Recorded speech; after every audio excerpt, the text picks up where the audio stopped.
Manusia yang paling mengerikan dan menakutkan adalah manusia yang bermuka dua. Halo semuanya, berjumpa lagi bersama Denaf Official. Dan pada kesempatan kali ini, Denaf Official akan menceritakan sebuah film yang cukup seru dan dengan plot twist yang sangat mencengangkan. Berjudul Ruslan 2024. Namun sebelum ke ceritanya, Denaf Official ingin menyapa para penonton terlebih dahulu. Di antaranya, Mochiloi dari Binjai, Eti dari Tangerang, Lia dari Surabaya, Bang Ijai dari Murung Raya, Andi dari Ternate, Mega Silvia dari Aceh, Dimas Danar dari Lumajang, Hazi Wibisana dari Sumatera Utara, Hunau dari Rangkas Bitung, Afik dari Malaysia, RD Lamanda dari Bekasi, serta seluruh para penonton Denaf Official yang mohon maaf belum bisa tersapa semuanya. Oke, tanpa berlama-lama lagi, yuk kita langsung lanjut ke ceritanya. Let's go! Pada tahun 2004, di kota Mumbai, ada sekelompok teroris yang dipimpin oleh seseorang yang bernama Abdul Rashid. Abdul Rashid mempunyai seorang istri yang bernama Cenunung, serta seorang anak yang menyukai musik bernama Ruslan. Dan di malam itu, Abdul Rashid beserta seluruh anak buahnya sedang menunggu seseorang yang akan mengantarkan bubuk mesiu untuk membuat bom. Di mana setelah cukup lama menunggu, orang yang mengantarkan bubuk mesiu kepada mereka pun akhirnya datang juga. Namun sesaat setelah si orang ini memberikan bubuk mesiunya, tiba-tiba ये प्लानिंग करने के जर्म में तुम सबको गिरफ्तार स्कूल में बम लगा Tiba-tiba dia mengerahkan pasukan kepolisian untuk mengepung dan menghabisi Abdul Rashid beserta seluruh anak buahnya. Karena ternyata orang ini merupakan seorang komandan di kepolisian India yang sedang menyamar menjadi pengantar bubuk mesiu untuk menangkap dan menghabisi Abdul Rashid beserta seluruh anak buahnya. Tapi di tengah-tengah situasinya yang sedang terpojok, Rashid masih bisa melakukan perlawanan yang mampu merepotkan si komandan polisi yang bernama Samir Singh ini. Sehingga terjadilah sebuah pertarungan yang cukup epik yang diwarnai dengan jual beli serangan antara Rashid melawan Samir.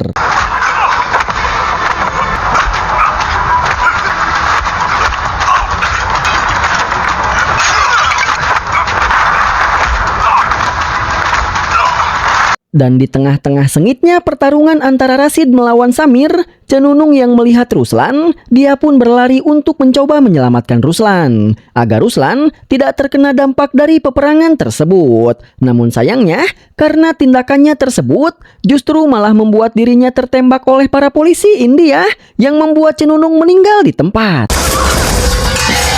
Melihat ibunya tertembak, Ruslan pun sontak berlari untuk menghampiri ibunya. Dan Samir yang melihat Ruslan berusaha menghampiri ibunya yang tewas di dekat sebuah tabung gas yang bocor, Samir pun segera berlari menghampiri Ruslan untuk menyelamatkannya. Bersamaan dengan itu, Rashid pun berhasil mendapatkan sebuah senjata, lalu menembakkan senjata tersebut. Sehingga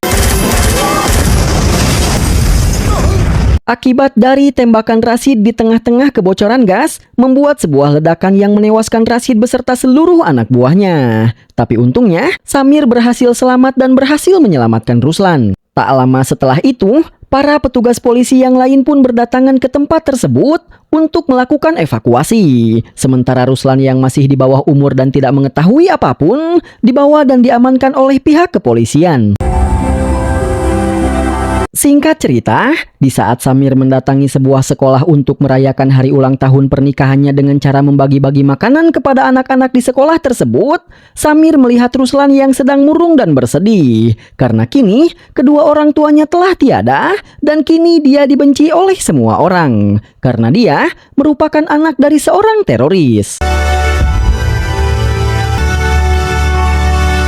Melihat itu, Samir pun merasa tersentuh dan kasihan. Sehingga, dia pun memutuskan untuk mengadopsi Ruslan dan mengangkat Ruslan menjadi anaknya. Karena kebetulan, Samir dan istrinya yang bernama Manju merupakan sepasang suami istri yang tidak bisa mempunyai seorang anak. Oleh karena itu, Samir pun menghampiri Ruslan, lalu mengangkat Ruslan menjadi putranya. Kemudian, Samir pun bertanya tentang siapa namamu. Dan Ruslan menjawab bahwa namanya adalah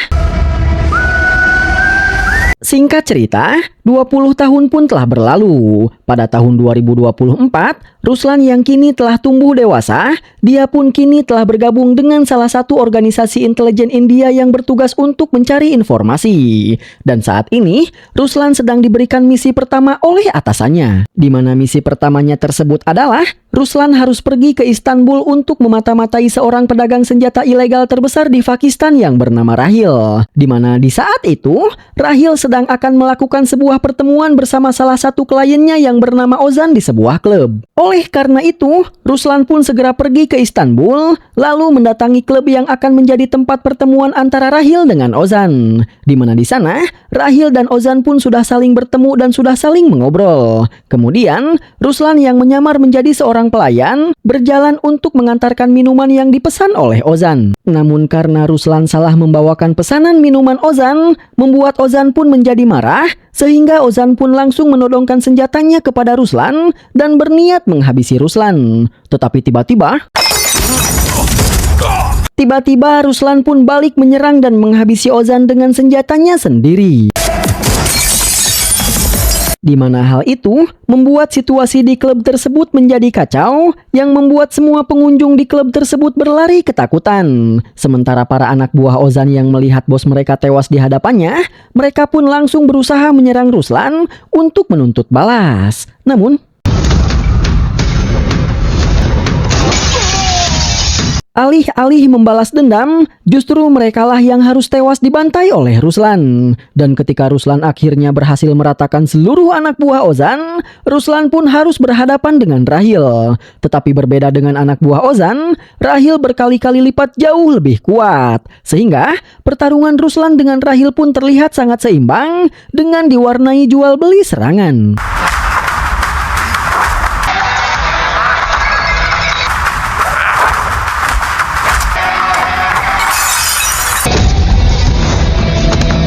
Namun pertarungan epik antara Rahil melawan Ruslan pun harus terganggu dengan kedatangan para anak buah Ozan yang lain. Sehingga di sini, baik Rahil maupun Ruslan, mereka berdua pun terlibat pertarungan segitiga melawan anak buah Ozan.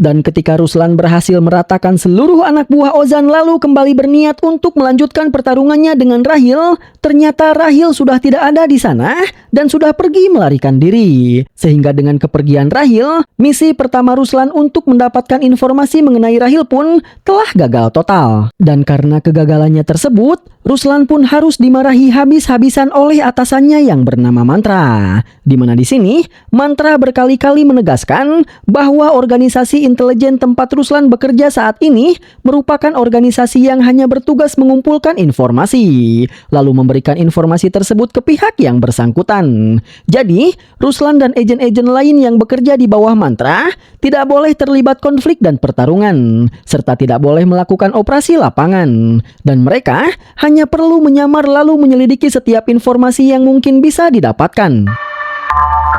तुम्हें पता भी नहीं उजान के बीच में कॉन्वर्सेशंस को सुनना पाकिस्तान के सिस्टम में घुसकर. Tapi meskipun Mantra terlihat begitu sangat marah karena akibat Ruslan yang malah menghabisi Ozan dan membuat sebuah keributan itu telah mengacaukan seluruh misi, tapi di sini Mantra masih memberikan Ruslan sebuah kesempatan untuk memperbaiki kesalahannya. Di mana di sini Mantra memberikan sebuah misi baru kepada Ruslan. Di mana misi tersebut adalah Mantra menugaskan Ruslan untuk menyamar menjadi seorang dosen yang mengajari musik di salah satu universitas di Mumbai. Karena menurut informasi yang Mantra dapatkan, di universitas tersebut ada aktivitas teroris. Jadi, di sini tugas Ruslan adalah menyamar menjadi dosen musik untuk menyelidiki setiap informasi kegiatan terorisme yang terjadi di kampus tersebut. Lalu melaporkan seluruh informasi yang Ruslan dapatkan kepada Mantra. Dan sekali lagi, Mantra mewanti-wanti Ruslan agar Ruslan hanya mencari informasi dan tidak boleh terlibat konflik ataupun pertarungan. किया जा रहा है देश के खिलाफ. तुम उनके बीच Mendengar misi barunya tersebut, Ruslan pun menerimanya dengan senang hati. Karena sebagai seorang penyuka musik sejak dia masih kecil, kini Ruslan pun tumbuh menjadi pemuda yang jago di bidang musik. Selain itu, di sini Ruslan pun juga meminta dan mewanti-wanti Mantra agar Mantra tidak memberitahu kedua orang tua angkatnya yaitu Samir dan Manju tentang Ruslan yang kini bekerja sebagai agen di organisasi yang dipimpin oleh Mantra. Karena ternyata, meskipun merupakan seorang komandan di kepolisian, tapi Samir melarang keras Ruslan agar Ruslan tidak masuk ke militer maupun kepolisian ataupun organisasi-organisasi semacam itu. Karena Samir sangat menyayangi Ruslan, sehingga Samir tidak mau Ruslan celaka dan membahayakan dirinya dengan masuk tentara ataupun semacamnya. Oleh karena itu, Ruslan pun masuk dan menjadi salah satu agen dari organisasi yang dipimpin oleh Mantra secara sembunyi-sembunyi dan tanpa diketahui oleh kedua orang tuanya. Sehingga dari sini, kita pun bisa mengetahui bahwa meskipun Ruslan merupakan anak dari seorang teroris, tapi berkat bimbingan dari Samir, Ruslan kini tumbuh menjadi orang yang berjiwa nasionalisme dan sangat mencintai negaranya yaitu India. Singkat cerita, 3 bulan pun telah berlalu, dan selama 3 bulan itu juga, Ruslan sudah menjalankan misi penyamarannya menjadi seorang dosen musik di sebuah universitas di Mumbai yang dicurigai adanya aktivitas teroris. I'm so glad we met you at the party. सबा बेटा क्या बताऊं aunty, social media influence मैंने तो शादी के बाद की सारी प्लानिंग कर रखी. Dan di suatu hari, Ruslan bersama kedua orang tua angkatnya mendatangi rumah kediaman pacarnya yang bernama Saba. Di mana maksud dari Ruslan dan kedua orang tuanya datang ke rumah Saba adalah untuk melamar Saba. Yang meski pada awalnya kedatangan Ruslan disambut dengan baik oleh kedua orang tua Saba, tapi setelah pada akhirnya mereka mengetahui bahwa ternyata Ruslan hanyalah anak angkat Samir dan orang tua asli Ruslan merupakan seorang teroris, kedua orang tua Saba pun memutuskan untuk menolak lamaran Ruslan. Sehingga Ruslan dan kedua orang tuanya pun harus pergi dari kediaman Saba dengan penuh kesedihan. Setelah sampai di kediamannya, Ruslan pun merenung meratapi nasibnya. Karena meskipun kini dia tumbuh menjadi seorang pemuda yang baik dan berjiwa nasionalisme, tapi bayang-bayang tentang orang tua kandungnya masih melekat erat di dalam dirinya. Sehingga masih banyak masyarakat yang selalu mengkucilkan dan tidak mau menerima Ruslan karena dia merupakan anak dari seorang teroris. Dan di tengah-tengah kesedihannya, kedua orang tua angkatnya pun datang untuk menenangkannya. Sehingga di sini, kita pun bisa melihat bahwa meskipun mereka hanyalah orang tua angkat, tapi mereka sangat menyayangi Ruslan dan menganggap serta memperlakukan Ruslan layaknya anak kandung mereka sendiri. Begitupun dengan Ruslan, yang juga sangat menyayangi kedua orang tua angkatnya, dan sudah menganggap mereka sebagai orang tua kandungnya sendiri. Sementara itu di negara Hong Kong, seorang kepala badan intelijen Pakistan yang bernama Farhad sedang menemui seorang pensiunan tentara Cina yang bernama Jenderal Wu. Di mana si Jenderal Wu ini merupakan mantan tentara Cina yang sangat kuat. Di mana saking kuat dan hebatnya Jenderal Wu, dulu pada saat terjadi perang antara tentara India melawan tentara Cina, Jenderal Wu mampu menghabisi 1.400 orang tentara India dengan tangannya sendiri.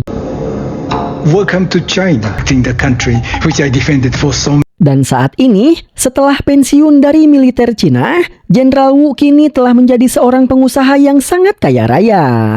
Namun Jenderal Wu menganggap bahwa kini India telah menghalangi kemajuan dari bisnisnya. Oleh karena itu, di sini Jenderal Wu dan Farhad pun memutuskan untuk menjalin kerjasama untuk menghancurkan India. Dan untuk menunjukkan keseriusan terhadap kerjasama mereka dalam menghancurkan India, Farhad akan mengirimkan agen terbaiknya yang bernama Kazem untuk bekerja sama dengan Jenderal Wu, di mana Kazem merupakan agen terbaik yang dimiliki oleh Pakistan yang selama ini menjadi dalang di balik seluruh aksi terorisme yang terjadi di India. For all the terrorists. Tapi meski begitu, Farhad mengatakan bahwa meskipun Jenderal Wu akan bekerja sama langsung dengan Kazem, tapi Jenderal Wu hanya akan bisa berkomunikasi dan berkoordinasi dengan Kazem dan tidak akan pernah bisa menemuinya karena identitas Kazem sangatlah rahasia. Sehingga meskipun namanya sangatlah terkenal, tapi tidak ada orang yang pernah bisa menemui apalagi mengetahui tentang bagaimana dan seperti apa sosok dari Kazem. kembali ke India, di mana di sana Ruslan pun kembali menjalankan misi penyamarannya untuk mengajar musik di Universitas Mumbai. Dan di hari itu, Ruslan membawa seorang temannya yang merupakan seorang hacker bernama Tabla. Selain itu, di sini terlihat kalau Ruslan sangatlah populer di kalangan mahasiswa, sehingga ada banyak sekali mahasiswa perempuan yang ngefans kepadanya. हाँ मुझे लड़की दिखाने लेगी थी क्या बात कर रहा है हमारी? अरे भाई, तो कितना पॉपुलर है? Hi sir. Dan tidak hanya populer, tapi berkat penyamarannya selama 3 bulan ini, Ruslan sudah bisa berbaur dengan seluruh mahasiswa yang ada di kampus tersebut. Sehingga Ruslan sangatlah akrab dengan para mahasiswa di sana. Itu dibuktikan dengan para mahasiswa yang mengajak Ruslan untuk mengikuti rapat yang akan diadakan oleh para mahasiswa nanti sore. Media तो इसे बाहर ही नहीं आने देती. Sehingga setelah selesai mengajar, Ruslan pun ikut ke dalam rapat yang diadakan oleh para mahasiswa ini. Di mana di dalam rapat ini, intinya para mahasiswa ingin melakukan pemberontakan terhadap sistem di negara mereka. Karena mereka menganggap bahwa sistem yang ada di negara mereka sangatlah tidak adil. Melihat semua ini, Ruslan pun merasa sangat curiga kalau ada sesuatu yang tidak beres yang sedang terjadi. Sehingga di sini, Ruslan pun meminta Tabla untuk meretas dan mendapatkan semua data dari perkumpulan mahasiswa yang sedang melakukan rapat ini.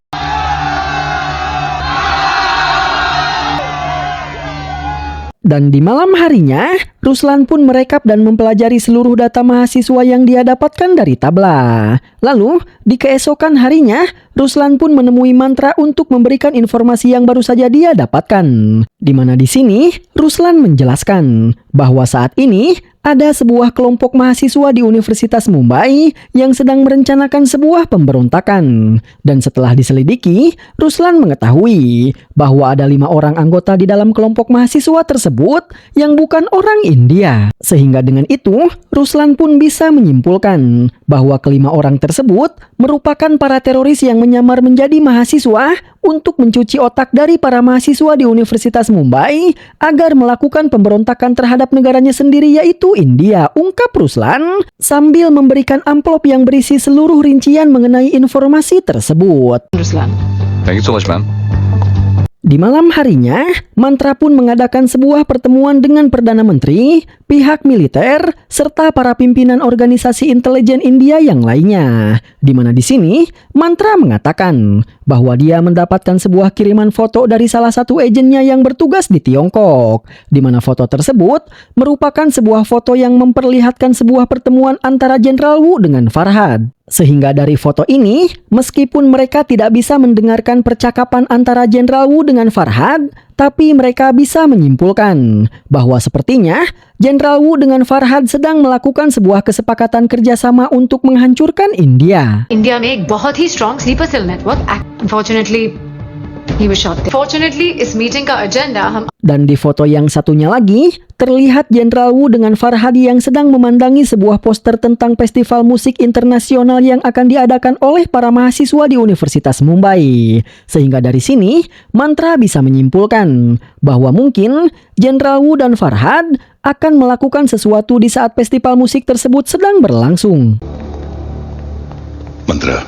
Dan setelah pertemuan tersebut selesai, Samir melakukan sebuah obrolan dengan Mantra, di mana di dalam obrolan ini mereka menyimpulkan bahwa dengan kerjasama yang dilakukan oleh Jenderal Wu dengan Farhad membuat mereka sangat yakin kalau Kazem pasti berada di tengah-tengah antara Jenderal Wu dengan Farhad. Tapi sayangnya, sampai saat ini, setelah 15 tahun mereka mati-matian mencari informasi tentang Kazem, mereka tidak pernah mendapatkan informasi apapun mengenai Kazem. है मुंबई कॉलेज का सबसे बड़ा fest. Good evening to you all. आज से शुरू होने जा रहा Singkat cerita, hari diselenggarakannya festival musik internasional pun telah tiba. Sehingga seluruh mahasiswa dari belahan dunia sudah hadir dan sudah mulai mempertontonkan keahlian mereka masing-masing. Dan di tengah-tengah meriahnya festival tersebut, Ruslan dan Tabla juga ikut nimbrung untuk menikmati kemeriahan festival tersebut. Dan ketika Ruslan sedang asik memeriahkan festival tersebut, tiba-tiba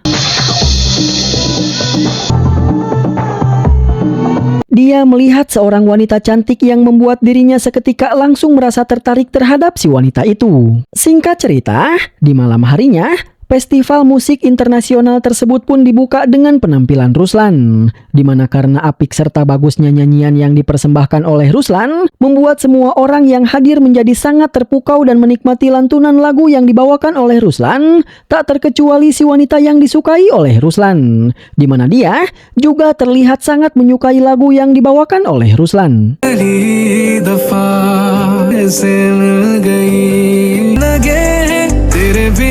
Dan setelah selesai membawakan lagunya untuk membuka festival tersebut, Ruslan pun menghampiri si gadis untuk berkenalan. Sehingga dari sini, Ruslan pun mengetahui bahwa nama dari si gadis ini adalah Simran Kafur. Namun di tengah-tengah obrolan mereka berdua, Tiba-tiba terjadi sebuah ledakan kecil di acara tersebut yang membuat semua orang berlarian pergi menjauhi lokasi acara. Dan tak lama setelah itu, Ruslan pun melihat 3 orang berpakaian hitam yang membuatnya menjadi curiga. Di mana setelah mengingat-ingat, Ruslan pun akhirnya mengingat bahwa ketiga orang itu merupakan bagian dari kelompok mahasiswa yang ingin memberontak. Oleh karena itu, Ruslan pun segera mengikuti mereka bertiga untuk mencari informasi. Tetapi di saat Ruslan sedang mengikuti mereka, tiba-tiba dia ditangkap oleh pemimpin dari ketiga orang itu, lalu dibawa ke sebuah ruangan. Di mana di sana, si pemimpin dan ketiga orang itu pun langsung mengeroyok dan memukuli Ruslan. Tetapi Ruslan sama sekali tidak memberikan perlawanan karena dia sudah diwanti-wanti oleh mantra agar Ruslan selalu menghindari setiap konflik dan pertarungan. Tetapi di saat si pimpinan akan menembak dan menghabisi Ruslan, tiba-tiba ada seorang anak datang ke ruangan tersebut untuk mengejar mobil-mobilan miliknya. Melihat ada seorang anak dan ibunya datang ke ruangan tersebut, si pimpinan pun berniat untuk menembak dan menghabisi mereka berdua. Melihat itu, Ruslan yang tadinya tidak berniat melawan pun kini berubah pikiran. Karena Ruslan tidak mau membiarkan orang tak bersalah tewas begitu saja. Sehingga tepat di saat si pimpinan akan menembak si ibu dan si anak, Ruslan merubah arah tembakannya sehingga si ibu dan si anak bisa selamat, lalu kabur melarikan diri. Dan setelah itu,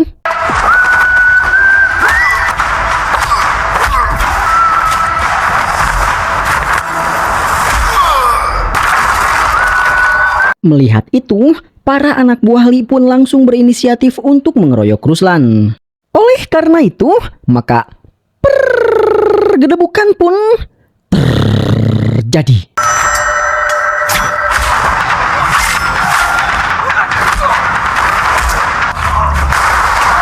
Dalam sekejap Ruslan pun bisa menjatuhkan si pimpinan dan ketiga orang itu. Namun ternyata si pimpinan belumlah kalah dan bisa kembali bangkit untuk kembali melanjutkan pertarungan melawan Ruslan. Sehingga dengan santai Ruslan pun langsung maju untuk kembali melawan si pimpinan yang kini akhirnya menunjukkan seperti apa bebenguknya.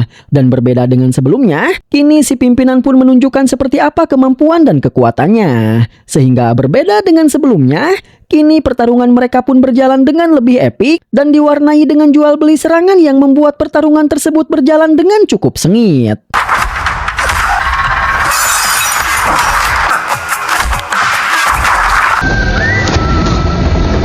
Tetapi sebelum mereka bisa menyelesaikan pertarungan mereka untuk menentukan siapa pemenangnya, pertarungan mereka pun harus terhenti dengan terdengarnya suara sirine polisi. Hal itu membuat si pimpinan pun memutuskan untuk mengakhiri pertarungannya melawan Ruslan dengan cara mengeluarkan pistolnya untuk menembak Ruslan.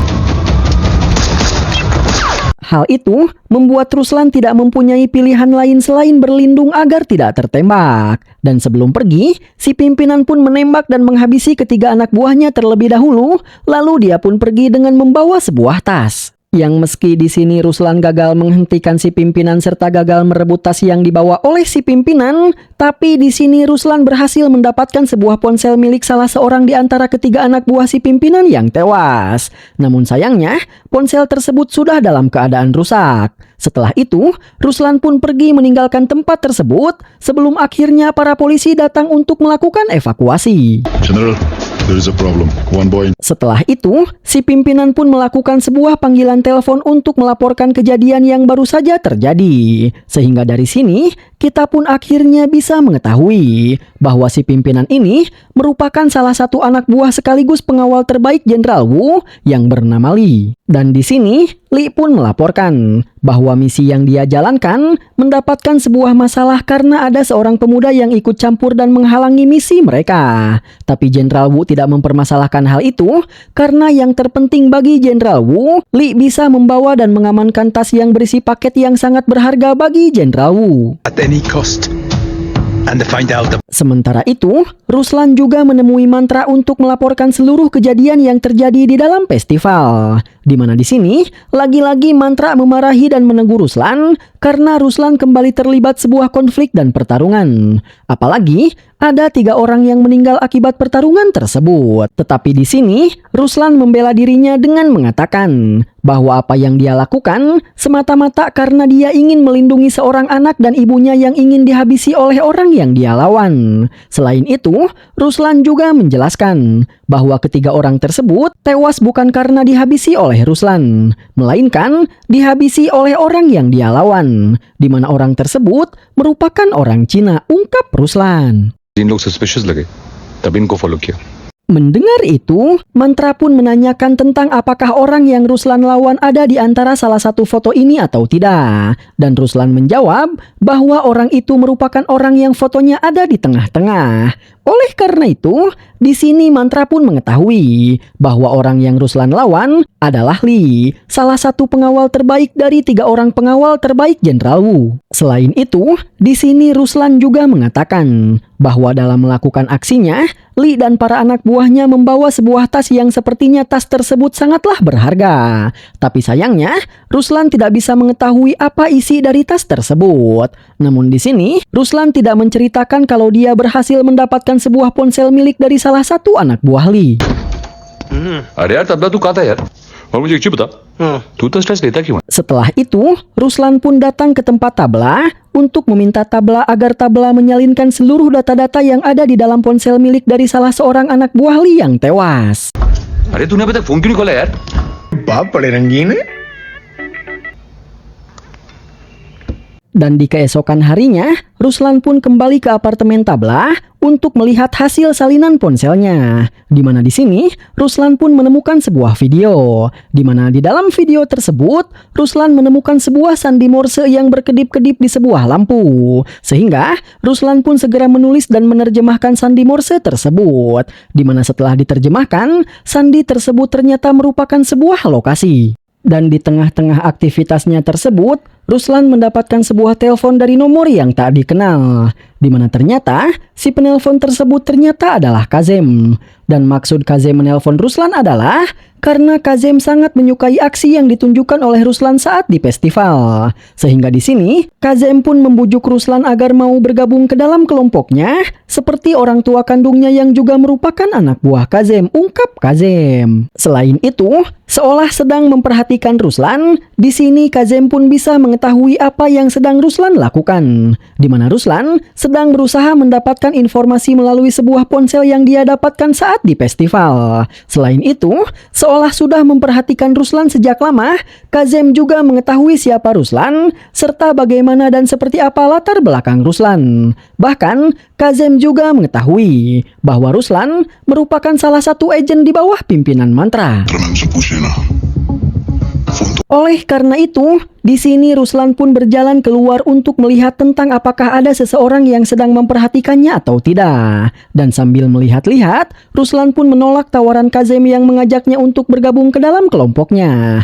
Meskipun Kazem sudah berusaha membujuk Ruslan dengan menjelek-jelekan India dan mengungkit-ungkit bahwa orang tua Ruslan tewas karena dihabisi oleh para polisi India yang dipimpin oleh ayah angkatnya sendiri, yaitu Samir. Sehingga dari sini, kita pun bisa kembali menilai tentang betapa besar jiwa nasionalisme dan kecintaan di dalam diri Ruslan terhadap negaranya, yaitu India. Yang karena Ruslan menolak tawaran Kazem, Kazem pun segera mengirimkan beberapa anak buahnya untuk merebut laptop Tabla yang berisi salinan file dari ponsel yang ditemukan oleh Ruslan, serta untuk melenyapkan Ruslan serta Tabla. Melihat itu, Ruslan pun segera mengajak Tabla untuk pergi melarikan diri. Tapi karena jalan keluar apartemen sudah dihalangi oleh para anak buah Kazem, Ruslan pun harus terlebih dahulu melawan para anak buah Kazem ini untuk bisa pergi melarikan diri. Oleh karena itu, pergedebukan pun kembali terjadi.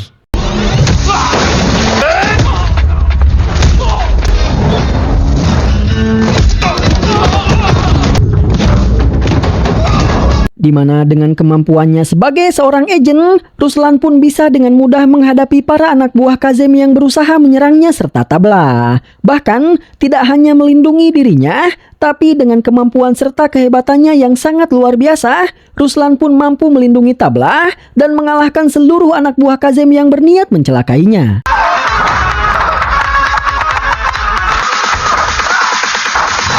Setibanya di luar gedung, Ruslan melihat seorang agen wanita yang sedang melawan dan menghadapi anak buah Kazem yang lain yang ingin mencelakai Ruslan. Di mana si agen wanita ini ternyata adalah Simran Kapoor. Sehingga dari sini, akhirnya kita pun bisa mengetahui bahwa Simran Kapoor merupakan agen di bawah pimpinan Mantra yang ditugaskan oleh Mantra untuk mengawasi dan melindungi Ruslan.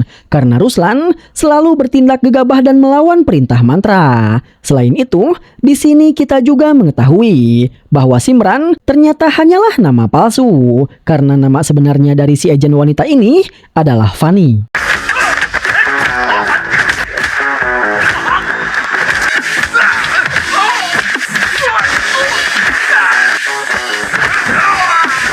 Setelah itu, Fanny pun membawa Ruslan untuk menemui Mantra. Dan seperti biasa, di sini Mantra pun kembali menegur dan memarahi Ruslan karena Ruslan telah menyembunyikan informasi mengenai dirinya yang berhasil menemukan sebuah ponsel milik dari para teroris saat di festival.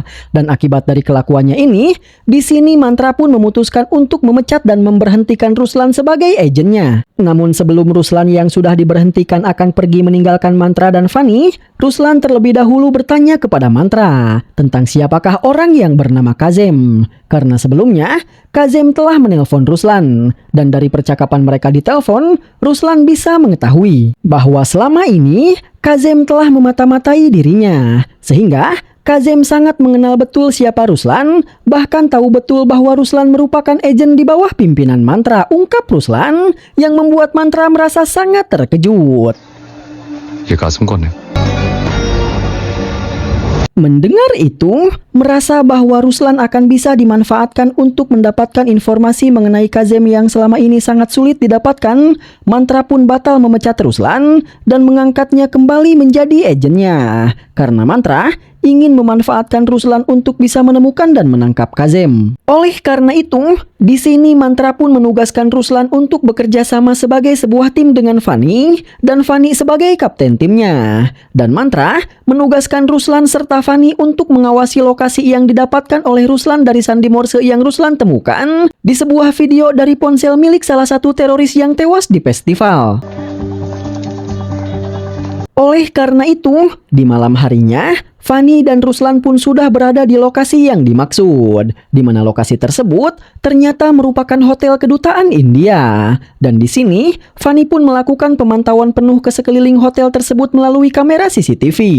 Di mana di malam itu, di hotel tersebut sedang diadakan sebuah acara, di mana acara tersebut diadakan oleh seorang pembisnis besar dari Amerika yang bernama Bonnie, di mana Bonnie berniat untuk mulai berinvestasi di India, di mana dengan investasinya tersebut, Bonnie akan membuat saluran pipa gas yang akan terhubung ke seluruh India, dan dengan saluran gas tersebut, nantinya pemerintah India akan bisa mengalirkan gas lewat saluran tersebut, sehingga kedepannya, masyarakat sudah tidak memerlukan tabung gas lagi untuk memasak. Our $5 billion investment is not. Dan di tengah-tengah aktivitasnya dalam memantau situasi di hotel tersebut melalui CCTV, Ruslan yang merasa bete karena terus berdiam diri di kamar, dia pun pergi keluar kamar meninggalkan Fanny sendirian. Meskipun Fanny terus menghubungi Ruslan dan menyuruhnya untuk segera kembali. Tapi Ruslan yang bengal tidak mau mendengarkan dan tidak mau kembali ke kamar. Dan di saat itu, Ruslan kembali mendapatkan sebuah telepon dari Kazem, di mana di sini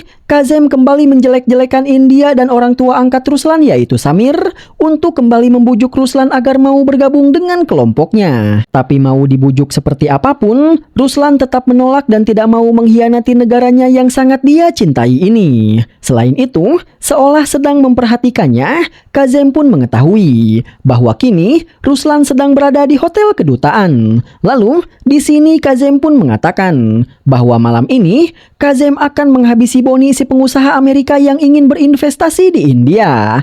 Jadi, jika Ruslan bisa, maka selamatkanlah Boni, ungkap Kazem. Mendengar itu, Ruslan pun segera memberitahu perkataan Kazem tersebut kepada Fani. Lalu, Ruslan pun segera mengidentifikasi orang-orang yang mencurigakan yang kemungkinan akan menghabisi Boni. Dan setelah Ruslan berhasil mengidentifikasi orang-orang yang mencurigakan, Ruslan pun segera menghampiri Boni untuk melindunginya. Bersamaan dengan itu, para anak buah Kazem yang berniat untuk menghabisi Boni pun segera melakukan aksinya. Sehingga, untuk melindungi Boni, Ruslan pun kembali melanggar pantangan dari mantra dengan melawan orang-orang yang berniat untuk menghabisi Boni. Oleh karena itu, maka pergedebukan pun terjadi.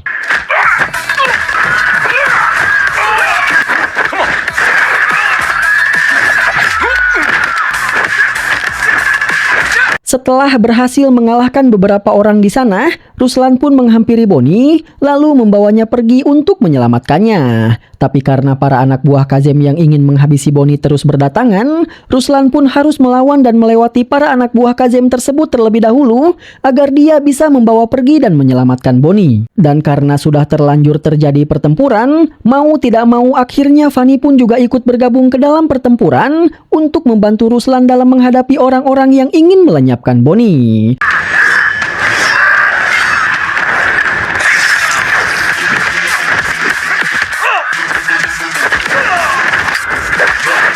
Sampai akhirnya, Ruslan pun berhasil membawa Boni menuju ke dalam gedung. Tetapi tiba-tiba, salah satu anak buah Kazem yang menyamar menjadi koki berhasil menusuk perut Boni. Melihat itu, Ruslan pun segera menghubungi Fani dan meminta Fani untuk segera menolong Boni yang tertusuk dan tergeletak di dapur. Sementara Ruslan akan mengejar si koki yang telah menusuk Boni. Tetapi ketika akhirnya Fani menemukan Boni, Boni telah tewas dan di dahinya ada sebuah luka tembak, yang itu artinya telah ada seseorang yang menghabisi dan menembak Boni sebelum Fani datang. Oleh karena itu, Fani pun segera menghubungi Ruslan yang kini sedang bertarung dengan si koki untuk memberitahukan semuanya. Dan anehnya, sesaat setelah Ruslan berhasil mengalahkan si koki pun tewas dengan keadaan mulut yang mengeluarkan busa. Hands up.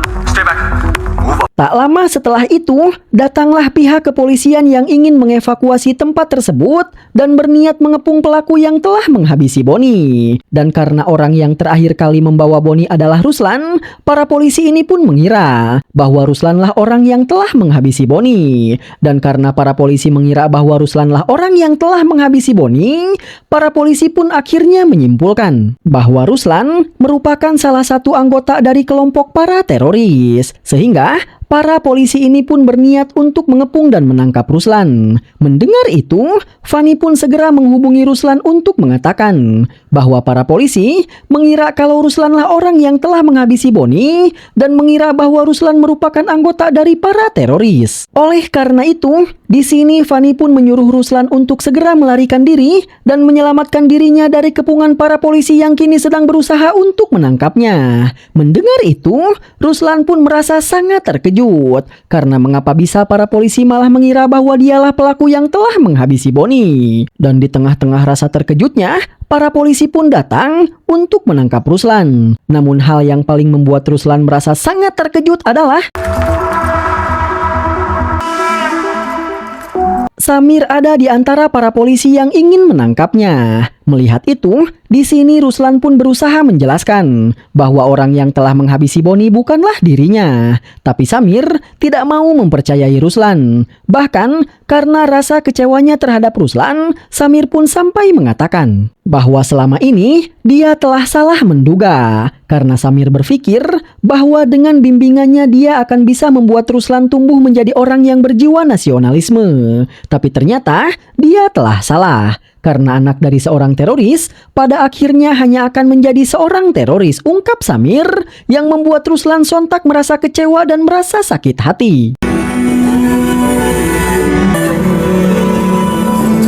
Dan di tengah-tengah rasa kecewa Ruslan karena ayahnya sendiri tidak mempercayainya, para polisi pun menghampiri Ruslan dan akan memborgolnya. Tetapi tiba-tiba Ruslan melakukan perlawanan, lalu kabur melarikan diri. Tapi sebelum Ruslan berhasil kabur, Samir berhasil melesatkan satu tembakan yang tepat mengenai bahu Ruslan. Dan karena kejadian tersebut, kini Ruslan pun ditetapkan menjadi seorang buronan. Sehingga sejak saat itu, seluruh pihak keamanan India langsung bergeliria untuk mencari dan menangkap Ruslan. Sehingga setiap orang yang sebelumnya dekat dan mempunyai hubungan dengan Ruslan ditangkap untuk dimintai keterangan. Bahkan, Fani yang sebelumnya merupakan rekan Ruslan pun terkena skors karena pemerintah curiga kalau Fani ikut membantu Ruslan dalam melakukan aksinya. Sementara Ruslan hanya bisa pasrah dengan kesedihan di hatinya karena menyaksikan ayahnya sendiri yang tidak mempercayainya dan sedang berusaha untuk menangkapnya. Sehingga dia pun hanya bisa menangis meratapi semua yang sudah terjadi sambil mengenang kenangan indah tentang kebersamaan dirinya bersama kedua orang tuanya.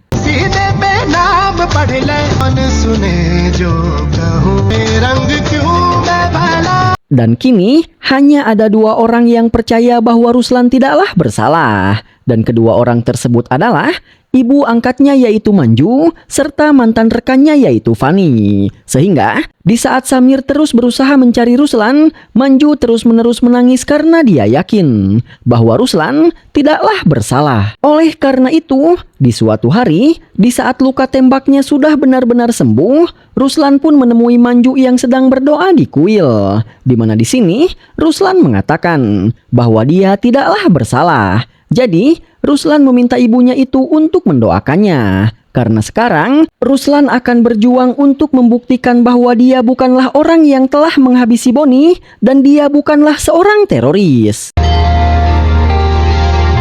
Setelah itu, Ruslan pun memberikan sebuah kertas yang berisi sebuah pesan kepada Fani lewat seorang anak. Di mana pesan tersebut berisi tentang Ruslan yang meminta Fani untuk menemuinya di sebuah tempat. Oleh karena itu, di malam harinya, Fani pun segera pergi ke alamat yang diberikan oleh Ruslan untuk menemui Ruslan. Di mana di sini, Ruslan pun meminta sebuah informasi yang diketahui oleh Fani. Sehingga di sini Fani pun menjelaskan bahwa menurut informasi dari Mantra, orang yang ada di balik serangan terhadap Boni adalah Jenderal Wu. Mendengar itu, Ruslan pun meminta bantuan Fani untuk mempertemukannya dengan Mantra. Sehingga Fani pun segera membawa Ruslan untuk menemui Mantra. Dan setelah berbasa-basi, di sini Ruslan pun mengatakan bahwa untuk membuktikan kalau dirinya tidak bersalah, Ruslan berniat untuk mencari dan menangkap Jenderal Wu. Mendengar itu, Mantra pun terkejut karena Mantra yang mengetahui betapa berbahayanya Jenderal Wu mengatakan kepada Ruslan bahwa pergi untuk mencari Jenderal Wu sama saja artinya Ruslan sedang menjemput kematiannya sendiri. General Wu के पीछे जा रहे हो?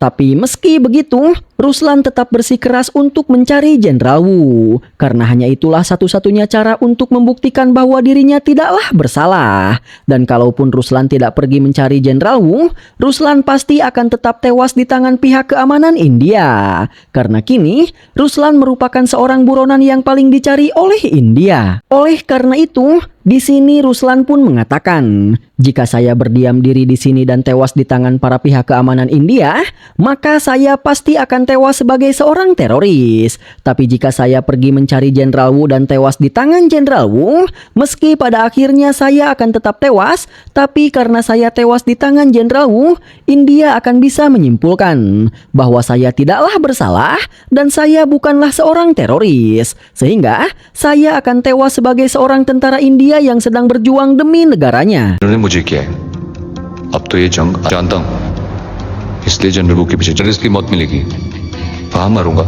Mendengar itu, Mantra yang mengkhawatirkan keselamatan Ruslan pun meminta Fanny untuk menasihati Ruslan agar tidak pergi mencari Jenderal Wu. Namun alangkah terkejutnya Mantra ketika Fanny mengatakan bahwa Fanny juga akan ikut membantu Ruslan untuk mencari Jenderal Wu. Oleh karena itu, di sini Mantra pun tidak punya pilihan lain selain mengizinkan mereka berdua untuk menjalankan rencananya. Sehingga di sini, Mantra pun memberikan sebuah informasi kepada Ruslan serta Fanny tentang lokasi keberadaan Jenderal Wu saat ini. Karena ternyata saat ini Jenderal Wu sedang tidak ada di Cina, melainkan dia ada di Azerbaijan. Oleh karena itu, Ruslan serta Fanny pun segera berangkat menuju Azerbaijan.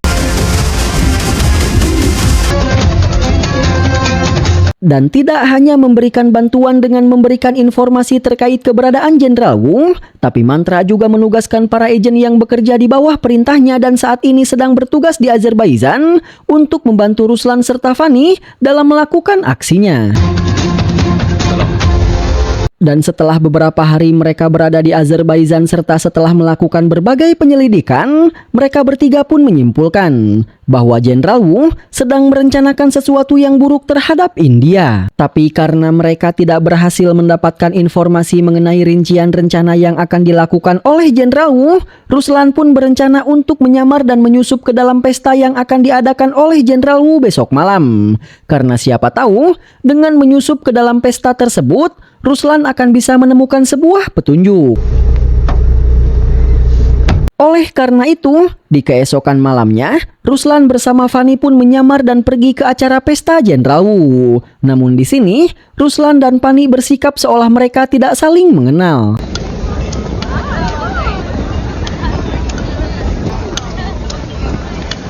Tapi baru saja Ruslan tiba di dalam pesta, dia pun sudah dihampiri oleh salah satu anak buah Jenderal Wu yang mengatakan bahwa Jenderal Wu memanggil Ruslan dan menyuruhnya untuk menghadap Jenderal Wu.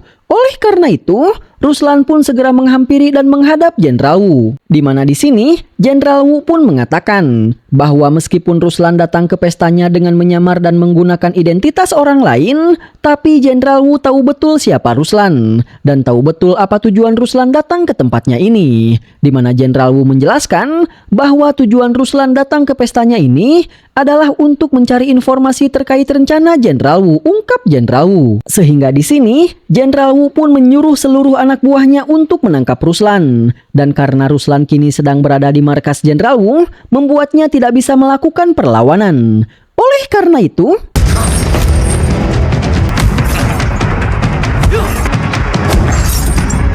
Ruslan pun berhasil ditangkap lalu disiksa oleh para anak buah Jenderal Wu. Setelah itu, Ruslan yang sudah tidak berdaya pun dibawa ke hadapan Jenderal Wu. Di mana di sini, Jenderal Wu pun menjelaskan tentang siapa dirinya, seperti apa masa lalunya, dan sebesar apa kekuatan serta kekuasaannya saat ini. Namun bukannya takut, Ruslan malah mengolok-olok Jenderal Wu dengan mengatakan bahwa jika memang Jenderal Wu sekuat itu, lalu kenapa Jenderal Wu sampai harus bekerja sama dengan Kazem untuk melakukan rencananya melawan India? Mendengar itu, Jenderal Wu pun mengatakan bahwa meskipun tanpa bantuan Kazem, Jenderal Wu akan tetap bisa melancarkan rencananya untuk menghancurkan India. Karena Jenderal Wu sudah mempersiapkan rencananya matang-matang dari jauh-jauh hari. Lalu, karena Jenderal Wu terpancing dengan olokan atau ledekan Ruslan, di sini Jenderal Wu pun menjelaskan rencananya kepada Ruslan untuk membuktikan bahwa meskipun tanpa bantuan Kazem,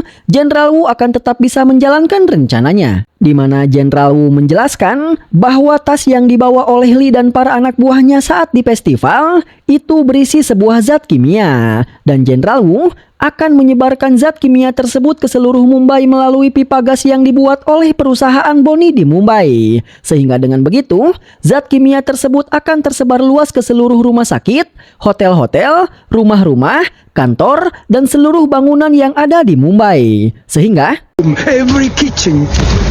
maka dengan begitu, Jenderal Wu akan bisa meledakkan seluruh Mumbai. Dan setelah menjelaskan seluruh rincian rencananya, Jenderal Wu pun menugaskan para anak buahnya untuk menghabisi Ruslan. Sementara Jenderal Wu sendiri pergi meninggalkan tempat tersebut. Oleh karena itu, sesaat setelah Jenderal Wu pergi, salah satu anak buah Jenderal Wu pun menghampiri Ruslan dan akan menembaknya. Namun di saat si orang ini akan menjedor kepala Ruslan, tiba-tiba Ruslan pun kembali bangkit dan melakukan perlawanan. Karena kini dia telah mengetahui seluruh rincian informasi mengenai rencana Jenderal Wu. Sehingga di sini Ruslan pun langsung bangkit untuk mengalahkan seluruh anak buah Jenderal Wu dan menyelamatkan dirinya. Lalu kembali ke India untuk menghentikan rencana Jenderal Wu. Karena ternyata alasan mengapa Ruslan tidak melawan sejak semalam adalah karena Ruslan ingin memancing Jenderal Wu agar dia mau mengatakan seluruh rincian rencananya. Oleh karena itu, pergedebukan pun terjadi.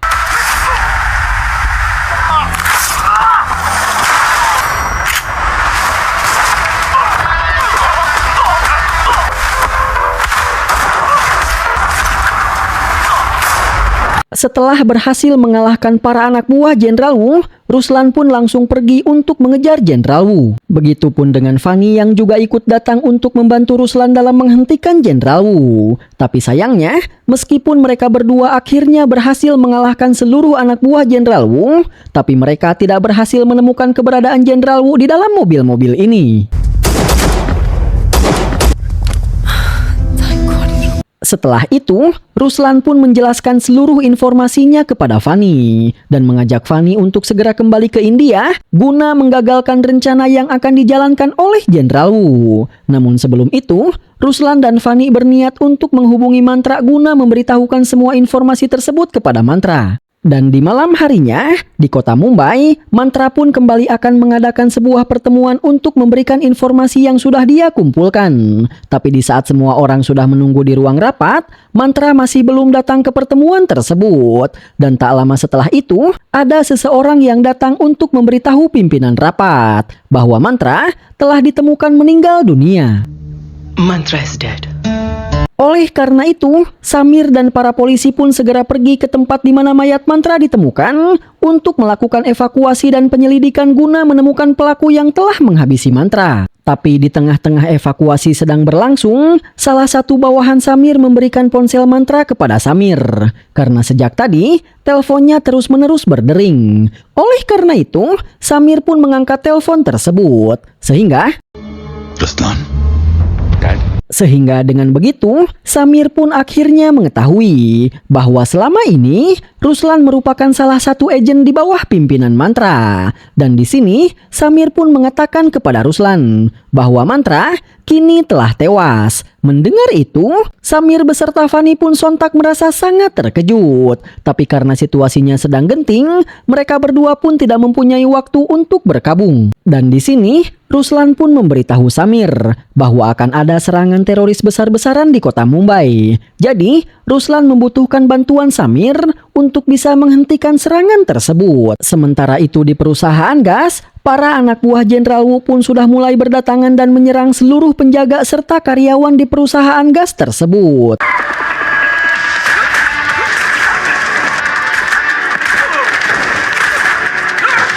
Sehingga dengan begitu, mereka pun akhirnya berhasil membajak perusahaan gas tersebut. Oleh karena itu, salah satu anak buah Jenderal Wu pun segera melakukan aksinya, di mana si orang ini memasukkan zat kimia tersebut ke dalam saluran pipa gas di perusahaan tersebut. Lalu, salah satu rekannya mengaktifkan penyebaran zat kimia tersebut menggunakan alat pengendali zat kimia tersebut. Namun tanpa mereka ketahui bahwa di saat mereka merasa kalau mereka telah berhasil menjalankan rencananya, Ruslan dan Fani sudah datang ke perusahaan tersebut untuk menghentikan rencana mereka, di mana Ruslan tanpa berbasa-basi langsung melakukan penyerangan, sementara Fani bertugas menjadi seorang sniper yang mensupport aksi Ruslan.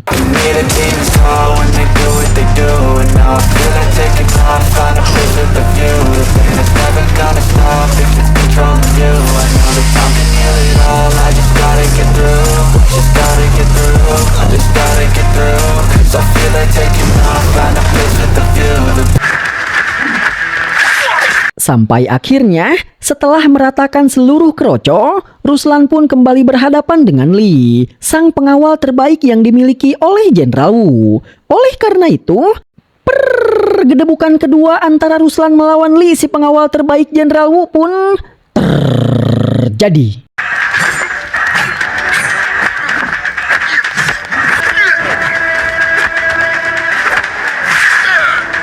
Awalnya, pertarungan mereka berdua berjalan cukup sengit dan seimbang dengan diwarnai jual beli serangan yang cukup epik, di mana baik Lee maupun Ruslan bisa saling memberikan serangan satu sama lain.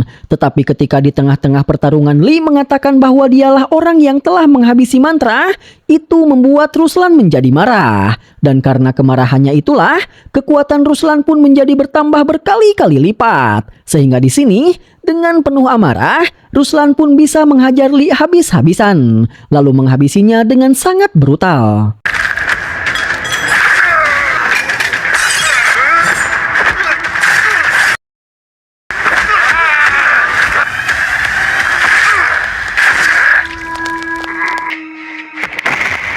Setelah berhasil mengalahkan Lee, Ruslan pun menyerang orang yang membawa alat pengendali zat kimianya. Namun salahnya, bukannya menghabisi orang tersebut terlebih dahulu, Ruslan malah buru-buru mengambil alat pengendalinya untuk menghentikan penyebaran zat kimia tersebut. Sehingga, sebelum Ruslan bisa menghentikan penyebaran zat kimianya, si orang tersebut berhasil menusuk bahu Ruslan. Tapi meski begitu, Ruslan tidak merespon dan tetap fokus untuk menghentikan peredaran zat kimianya. Sampai akhirnya, Ruslan pun berhasil menghentikan peredaran zat kimianya. Sehingga, Ruslan pun segera menjauhkan alat pengendalinya, lalu dia pun bangkit untuk memberikan perlawanan dan menghajar si orang ini. Dan di tengah-tengah pertarungannya, tiba-tiba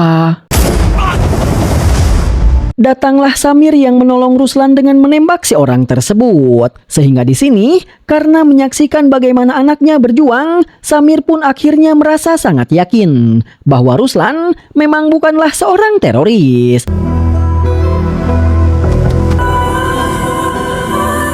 Oleh karena itu, Samir pun segera memeluk Ruslan dengan penuh kebanggaan. Tetapi tiba-tiba, tanpa diduga, Samir malah menembak Ruslan. Setelah itu, Samir pun menjelaskan bahwa sebenarnya Samir adalah Kazem, dalang dari seluruh aktivitas terorisme yang terjadi di India selama ini. Dialah orang yang menelpon Ruslan untuk membujuk Ruslan agar mau bergabung ke dalam organisasinya di saat Ruslan sedang berada di apartemen tablah dan di saat Ruslan sedang berada di hotel kedutaan. Dan dialah orang yang telah menembak dan menghabisi Boni di saat Ruslan sedang mengejar si koki yang menikam perut Boni. Lalu, sengaja memfitnah Ruslan bahwa Ruslanlah pelaku yang telah menghabisi Boni dan memfitnah Ruslan bahwa Ruslan merupakan seorang teroris. Semua itu Kazem lakukan untuk membuat Ruslan sakit hati terhadap India sehingga Ruslan akan mau bergabung dengan organisasinya. Dan alasan mengapa Samir melakukan semua ini adalah karena Samir alias Kazem sangat membenci India. Karena dulu, tentara India telah membantai dan menghabisi seluruh keluarga Samir di Kashmir. Sehingga, sejak hari di mana seluruh keluarganya meninggal, Kazem pun berjanji kalau dia akan menghancurkan India. Dan untuk melancarkan rencananya itulah, Kazem bergabung dengan kepolisian agar dia bisa melemahkan India dari dalam. Selain itu, di sini kita pun akhirnya mengetahui bahwa alasan mengapa Samir menghabisi Rashid ayah kandung Ruslan di awal film adalah karena di saat Samir mengantarkan bubuk mesiu kepada Rashid agar Rashid merakit sebuah bom lalu melakukan pengeboman di suatu tempat di Mumbai, Rashid menolak melakukan pengeboman tersebut karena Rashid takut karena Rashid takut itu akan mencelakai banyak orang yang tak berdosa. Dan karena penolakan Rashid itulah, Samir pun langsung mengerahkan seluruh kepolisian India untuk menyerang Rashid dan kelompoknya dengan dalih dan menuduh Rashid beserta kelompoknya bahwa mereka adalah sekelompok teroris. फैसला लिया जा चुका है तुमसे और रास्ता छोड़ा ही नहीं. Dan begitulah cerita yang sebenarnya. Namun meski begitu, Kazem menjelaskan bahwa kasih sayangnya terhadap Ruslan selama ini adalah nyata. Dia benar-benar menyayangi Ruslan. Itulah sebabnya Kazem selalu berusaha membujuk Ruslan untuk bergabung ke dalam kelompoknya. Karena dengan Ruslan bergabung ke dalam kelompoknya, maka Kazem tidak perlu menghabisi Ruslan. Selain itu, di saat Ruslan melarikan diri dari kepungan polisi di hotel kedutaan, sebenarnya Kazem bisa saja menembak jantung Ruslan untuk menghabisi Ruslan. Tapi karena kasih sayangnya terhadap Ruslan, membuatnya merasa tidak tega dan tidak mampu menghabisi Ruslan. Itulah sebabnya Kazem hanya menembak bahu Ruslan, ungkap Kazem sambil menghajar dan memukuli Ruslan. Dan meskipun Kazem terus memukuli Ruslan, tapi dia melakukannya dengan sangat terpaksa. Karena sebenarnya Kazem merasa tidak tega memukuli Ruslan yang sangat dia sayangi. Itulah sebabnya Kazem memukuli Ruslan sambil menahan tangis. मैंने तेरे लिए वो सब कुछ चाहा अपना अतीत अपना reflect. Dan sesaat setelah Kazem akhirnya selesai menjelaskan semuanya, Ruslan pun akhirnya kembali bangkit. Dan setelah itu,